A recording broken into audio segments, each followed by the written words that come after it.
Today's lesson is on exponents and multiplying and dividing them more specifically. Make sure that you have a lot of different colored pens and you are copying the notes down exactly as you see them. If you're struggling with understanding this video, make sure that you go back and watch it more than once. Usually I recommend about 5 times so that you can get a better understanding and clearer understanding of what we're trying to do. Okay, let's get started. So, the title of this says same base multiplication, and on the left column you see there's a problem. Then the second column you see it says long version. Then there's a shortcut in the third column, and then the final column is your answer. So let's get started with the first problem. It says 4 to the third power times 4 to the fifth power. So if we were to write this out in the long version, it would be 4 times 4 times 4. That would be 4 to the third. And then we're going to multiply it by 4 to the fifth. And I'm going to run out of space, so I'm going to put it on the second row. 4 times 4 times 4 times 4 times 4. And that's the long version. Now if you look at that, you're saying that you're multiplying 4 by itself 8 different times. And there's a shortcut. So the shortcut version would be the base of 4 to the exponent of 3, and then when you're multiplying, you're actually going to be adding the exponents together. So 3 plus 5. Because 3 plus 5 is 8, and our final answer would be 4 to the 8th power. And if we look back at the long version, we're actually multiplying 4 by itself 8 different times.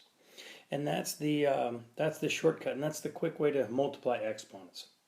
When you have a same base being multiplied by two exponents, you're going to keep the base and then add the exponents together. So as I look at the second example, n to the second times n to the fifth, the only thing that's different about that is that our base is an n, a variable, as opposed to a number, as it was number 4. So let's write it out, n times, and then I'm going to multiply n by itself 5 times.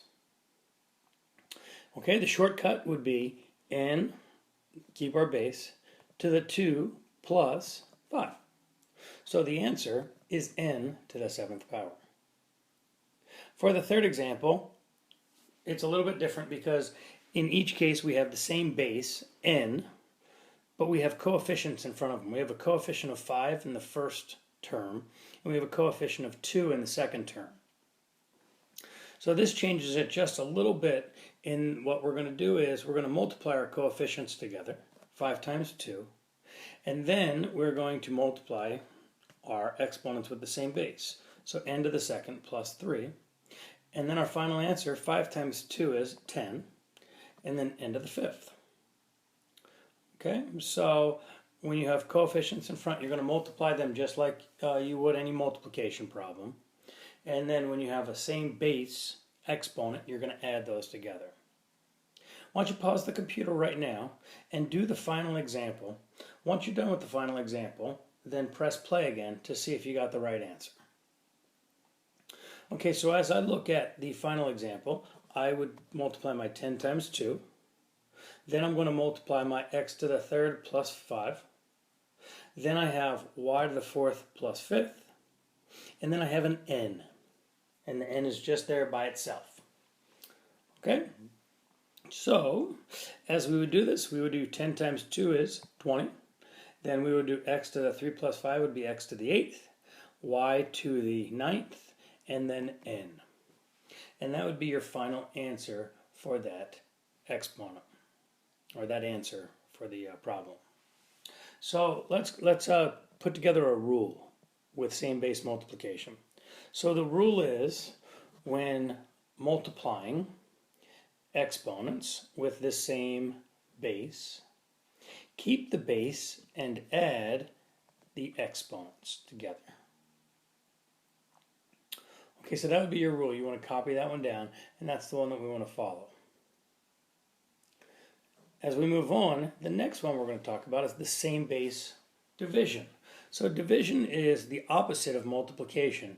So if you can think about what we just did when we were multiplying same base exponents, we're going to do the opposite in this situation.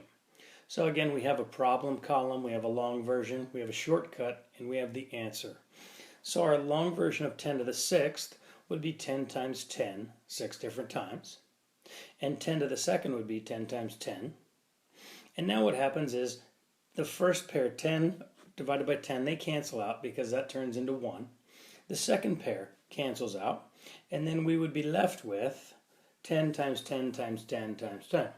So the shortcut version of this is you have your base of 10, and then you do the exponent in the numerator, 6, and you subtract the exponent in the denominator, 2. So your answer is 10 to the 4th power. And you could multiply that out and get a number if you need it, but if they want you to write it in exponential form, this is how you would write it. Okay, the second example, again, very similar, just as variables in your base as opposed to the numbers. So let's write out the long version. N to the 5th divided by n to the 2nd. N divided by n would be 1. N divided by n would be 1. So our shortcut version would be n to the 5 minus 2. And then our answer is n to the 3rd power. And you can see that in the long version as well, because the n's are all left over. The third and fourth example are a little bit different. And they're different in the sense that the exponents, there is a larger exponent on the denominator, in the denominator of the fraction, than in the numerator. But how are we going to do that? So let's take a look at how we're going to do that. So our shortcut, I'm going to skip the long version, because you could write your long version out if you'd like to. If that would benefit you, write the long version out. X times x up in the numerator, and then x times x 5 times in the denominator, and then cancel them out. But I'm going to skip that, and I'm going to go to the shortcut version. The shortcut version says x to the numerator minus denominator, x to the 3 minus 5. And your answer would be x to the negative 2nd power. Now when you have a negative in the exponent, the other way you can write this as a fraction, it would be 1 over x to the 2nd power. When you remove the negative sign from the denominator, from the exponent, it moves it to the denominator. And again, if you had done the long version, you would have seen that there would have been 2 more x's in the denominator of your fraction than in the numerator, and that's how you would write it. Okay, and the last one, this is one that's a little bit more in depth. Why don't you pause your computer? Why don't you try it? Let's see what you get. Write the answer using the shortcut version, then write the answer with negative exponents, then write the answer with fractional exponents, and let's see if you get it right.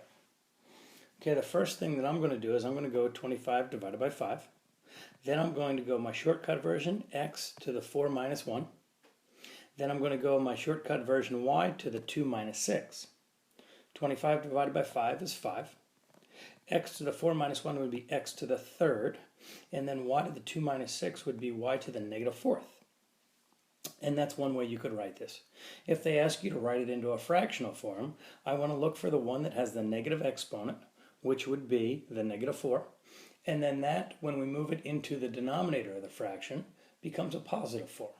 So it would be 5x to the 3rd over y to the 4th. Okay, and that is same base division of exponents. Okay, and you're going to use those when you start to factor division of exponents. Okay, so let's come up with a rule for this, and the rule says when dividing exponents with the same base, subtract the exponent in the denominator from the exponent in the numerator, okay, and then you would write your answer. Okay, so that's the rule, and that's how you multiply and divide exponents. If you have any questions, again, go back and watch the examples and watch the video, and if not, come to class and ask your teacher. Okay, have a great day.